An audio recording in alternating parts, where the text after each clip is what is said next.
मैंने जब पीके पहली बार देखी थी ना, मैं उसके सारे पॉइंट से बहुत ज्यादा एग्री करता था। मैं सोचता था कि भाई हाँ, बैकएंड में रियलिटी तो बंदा सच बता रहा है, लेकिन उसके पीठ पीछे ही उसी टाइम पे इंटरनेट पे बहुत सारे लोग इसको प्रोपेगेंडा बोल रहे थे। उसी टाइम पे बहुत सारे लोग बोल रहे थे कि भाई इस मूवी को बॉयकॉट हो जाना चाहिए एंड ये हिंदुइज्म को बहुत ही ज्यादा गलत तरीके से पोर्ट्रे करी जा रही है। सो क्या सच में जो आज के टाइम पे हेट उठ रहा है इसके खिलाफ कि भाई पीके मूवी सबसे बेटर नहीं थी, चाहे इसने जितना ही ज्यादा बेटर परफॉर्म करा हो, चाहे इसने जितनी ही ज्यादा रियलिटी दिखाई हो, तो क्या ये सच है? देखो उसकी बात तो करूंगा ही, लेकिन मूवी के around of point of view की भी बात करूंगा कि भाई राजकुमार हिरानी साहब क्या तुम लोग को दिखाना चाहते थे, कौन सी रियलिटी तुम लोग को हिट कराना चाहते थे कि भाई हाँ ये चीज तू गलत कर रहा है, हाँ ये चीज इस हिसाब से सही करी जा सकती थी, बट तू उसको गलत तरीके से, अंधभक्तों के तरीके से तू उस बात को मान रहा है। एंड ये चीजें रिसेंटली इसलिए ही उठ रही है क्योंकि हमारे पास कोई मुद्दा बात करने के लिए बचा नहीं है। क्यों ना पुरानी मूवीज को उठाया जाए जिसने कभी ना कभी हमारे कल्चर के बारे में बुरा बोला गया हो। मैं ऐसी बात बिल्कुल भी नहीं कर रहा हूं भाई, अगर कल्चर के बारे में बुरा बोला जा रहा हो तो उसको तुम लोग को क्रिटिसाइज नहीं करना चाहिए। मैं इस बात को बोल रहा हूँ भाई तुम लोग अपने काम पे भी ज्यादा ध्यान दो, ऐसे मत बन के बैठे रहो कि भाई खूसट बुड्ढो की तरह बस बैठे रहना है, सिर्फ इस चीज को कीबोर्ड वॉरियर की तरह तुम लोग को डिफेंड करना है, ट्विटर पे ट्वीट्स डालनी है, इंस्टाग्राम पे जाकर लोगों को डीएम्स पे गालियां बकनी है। नहीं,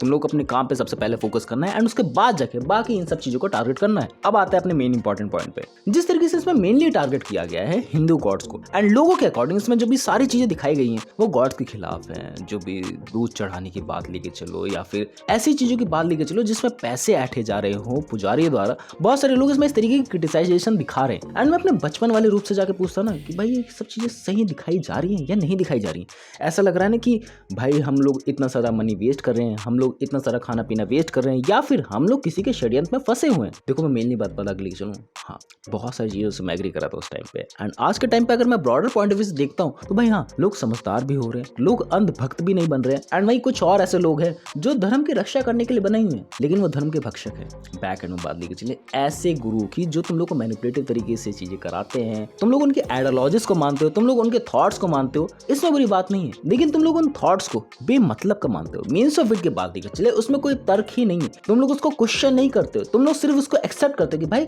इस बंदे ने बात बोली है तो सही ही बोली होगी। एंड राजकुमार हिरानी की आइडियोलॉजी में धीरे धीरे करके इस तरीके से समझ पा रहा हूँ कि भाई हाँ उन्होंने सभी धर्मों को धीरे धीरे करके टारगेट किया कि भाई हाँ सब जगह पे वो चीजें हैं, सब जगह पे वो चीजें करी जा रही हैं, लेकिन क्या उस बंदे को इंसाफ मिला है जो एलियन आया है धरती पे, वो किस धर्म को माने, किस धर्म में जाए एंड क्या चीजें करने से उसका रिमोट उसके हाथ में आ जाए। उसने सब चीजें करी लेकिन उसके हिसाब से चीजें सब बेटर हो ही नहीं पाई। रियली में गॉड कहीं ना कहीं होगा, मैं किसी की भावना को ठेस नहीं पहुंचा रहा, लेकिन ये जो धर्म गुरु बैठे हुए हैं ना ये तुम लोग को ज्यादा मैनिपुलेट करते हैं। एंड ऐसी बात नहीं अच्छे लोग बैठे नहीं हुए, वो अच्छा गाइड कर रहे हैं, लोग उनके आइडियोलॉजीज को मान रहे हैं, लेकिन बात देखिए इसलिए वहीं जो दूसरे लोग हैं जिनके पोस्टर तुम लोगों ने घर घर पे देखे होंगे, जिनके पोस्टर और आइडियोलॉजीज को तुम लोग बांधते होंगे, मनवाते होंगे दूसरों से, लेकिन कभी तुम लोगों ने उनसे क्वेश्चन नहीं करा, लेकिन कभी तुम लोगों ने उनकी आइडियोलॉजीज पे क्वेश्चन नहीं करा। एंड वही एक मेन इंपॉर्टेंट बात है। एंड मेरे पापा खुद पुजारी हैं एंड मैंने भी लाइक 2-4 महीने मंदिर में पूजा करी है, मैंने भी देखी है वहाँ पर चीजें किस हिसाब से होती हैं। मैं डेफिनेटली कह रहा हूँ कि भाई ऐसी चीजें अंधभक्तों की तरह लोग फॉलो नहीं करते हैं। मैं बात लेके चलो जो भी मंदिर में लोग आते थे वो जब शिवलिंग पे दूध चढ़ाते थे ना वो सारा दूध नहीं चढ़ाते थे, वो दूध का कुछ पोर्शन पानी में मिला के चढ़ाते थे, बिकॉज उन्हें भी बैक एंड में पता था कि भाई इतना सारा दूध वेस्ट नहीं करना है। एंड इसके पीछे जो भी आइडियोलॉजी, इसके पीछे जो भी तर्क है वो मैं नहीं जानता हूँ कि भाई क्यों चढ़ाया जाता है, किस हिसाब से चढ़ाया जाता है। आई नो मुझे पता होना चाहिए बट मैं नहीं जानना चाहता हूँ, मेरी अपनी आइडियोलॉजी है, मैं उसमें घुसना ही नहीं चाहता हूँ, मेरे पास टाइम ही नहीं है। अब तुम लोग मेरे से बहुत डिफरेंट तरीके के तर्क कर सकते हैं भाई कि ये होना चाहिए, उस तरीके की चीजें करनी चाहिए, बट जो मैं मानता हूँ हाँ भाई चीजें करी जाती हैं बहुत हिसाब से, लेकिन ब्लाइंडली फॉलो वही करता है जिसका यहाँ से दिमाग खिसका होता है। एंड राजकुमार हिरानी साहब वही दिखाना चाहते थे कि भाई भगवान की मूर्तियां खरीदी जा रही है, तुम लोग पूजा करो, डेफिनेटली मानो भाई, अपनी श्रद्धा रखो, ये है हमारे पास, ये सब कुछ ठीक करेंगे। लेकिन ये नहीं है जो धर्म गुरु कह रहे हैं भाई ये रॉन्ग नंबर पिकअप कर लो, नहीं हो सकती वो चीजें, ये हम लोगों ने तर्क बनाए हैं। मैंने अभी रिसेंटली ही थोड़ा बहुत रिसर्च करा, मेरे किसी जानने वाले नोन ने ही मेरे को बताया कि भाई हाँ नास्टिक्स आर दैट पीपल जो किसी भी धर्म गुरु में नहीं मानते, बट वो उनमें मानते हैं कि भाई जो कभी ना कभी इंसिडेंट हुए हैं जिन्होंने उनकी आइडियोलॉजी को फैलाया है कि भाई हाँ इस तरीके की चीज बैकएंड में हुई थी एंड इस तरीके को हम लोग को मानना चाहिए। एंड मानना किस हिसाब से चाहिए, क्वेश्चनिंग करके मानना किस हिसाब से चाहिए कि भाई हाँ ये चीज इस वजह से करी गई थी तो इससे ये लर्निंग लेके हम लोग अपनी लाइफ में उतार सकते हैं एंड आगे बढ़ सकते हैं। एंड हम लोग को क्या मानना है, जो भी उटपटांग से चीजें बताई जा रही है इंटरनेट पे, हम लोग को क्या मानना है, जो भी हम लोग देखते हुए हैं, हम लोगों ने कभी रिसर्च करने की कोशिश ही नहीं करी अपने बैकएंड में कि हम लोग को क्या चीजें माननी चाहिए, किस हिसाब से माननी चाहिए। आई नो मेरे को बहुत ज्यादा गालियां पड़ने वाली कि भाई तू इतने ज्यादा क्वेश्चंस कहां से लेके आ रहा है, क्या चीजें बकवास कर रहा है, सिर्फ हम लोग को मानना चाहिए, सिर्फ हम लोग को ब्लाइंडली फॉलो करना चाहिए, बिकॉज दैट इज अवर पूजा।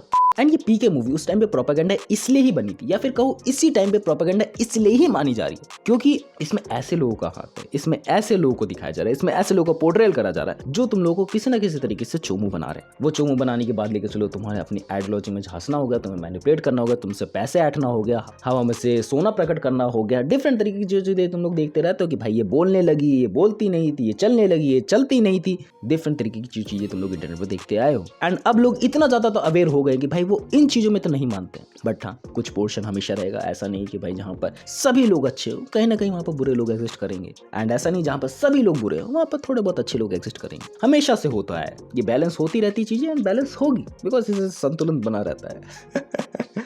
थोड़ी सी गहन चर्चा कर दी मैंने।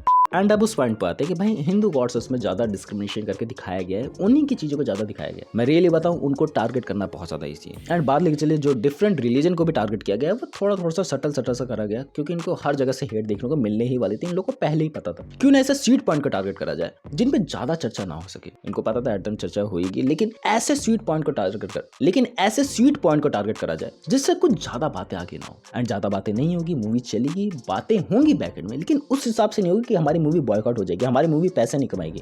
सो उन्होंने उस चीज को ज्यादा टारगेट किया एंड उन्होंने उस चीजों को भी दिखाया कि भाई वो एलियन आया है बंदा, वो मान रहा है डिफरेंट चीजों में, वो कर रहा है डिफरेंट चीजें, लेकिन उसकी कोई भी चीजें परफॉर्म नहीं हो रही है। एंड वो डिफरेंट चीजें डिफरेंट लोगों के पास जाकर पूछ रहा है, डिफरेंट चीजें परफॉर्म कर रहा है, डिफरेंट आइडियोलॉजीज में मान रहा है, डिफरेंट थॉट्स में मान रहा है, लेकिन कभी भी उसका रिमोटवा उसके हाथ में नहीं आता है। हाथ में कब आता है?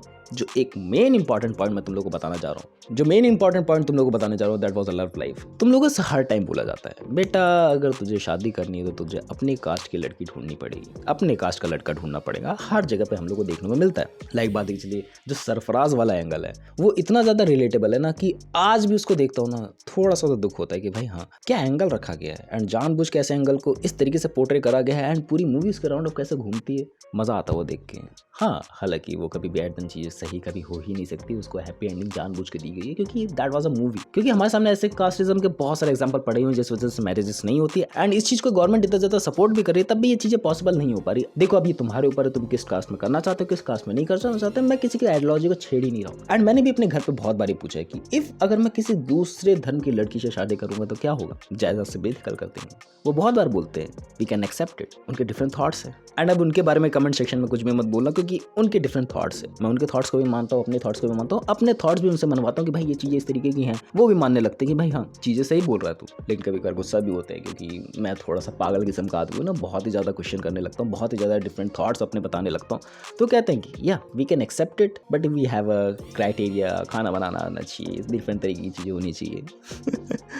सो बताए मैंने तुम लोग अपने ये पीके से रिलेटेड थॉट जो तुम्हारे दिमाग में आते हैं। एंड ये प्रोपेगेंडा भी क्यों बना हुआ है? प्रोपेगेंडा इसलिए बना हुआ है क्योंकि इसमें एक ही चीज को ज्यादा टारगेट करके दिखाया गया, ग्लोरीफाई करके ज्यादा दिखाई गई। बट अगर राजकुमार हिरानी साहब अपने पे आते हैं, डेफिनेटली मैं कह रहा हूँ ये और भी ज्यादा डार्क एंड ब्रूटल मूवी बन सकती थी। बट उन्होंने उतने सॉफ्ट पॉइंट को टारगेट किया ना कि भाई हाँ प्रोपेगेंडा हुए लेकिन उस हिसाब से ना हो जो मैं मानता हूँ। ऐसे धर्मगुरुओं को टारगेट किया गया है कि हाँ वो सच में तुम लोग को लूटते हैं, वो सच में तुम लोग को कास्ट बदलवाते हैं, वो सच में तुम्हें मैनिपुलेट करते हैं, वो सच में तुम्हें डिफरेंट चीजें परफॉर्म करके दिखाते हैं जिस वजह से तुम उनसे इन्फ्लुएंस हो जाओ। एंड आज के टाइम पे तुम लोग के सामने एग्जांपल भरे पड़े हुए हैं, कितने लोग आए, कितने लोग गए, कितने बच्चे इस फील्ड में जा रहे हो तुम लोग देख रहे हो, इतने से हैं, इतने से हाइट में, लेकिन तब भी उनकी बातें उनके पेरेंट्स के थ्रू टॉप नॉच जा रखी है। भाई उनका क्या ही कहने, डिफरेंट तरीकों के क्वेश्चन करे जा रहे हैं एंड करे जाने चाहिए। सही मुद्दे उठ रहे हैं तो भाई उनको बोलो, मैं इस बात से बिल्कुल भी मना नहीं कर रहा हूँ। लेकिन प्रॉब्लम तब आती है वी आर नॉट अवेयर कि भाई हम लोग कहाँ से सोच रहे हैं, यहाँ से नहीं, यहाँ से सोचो।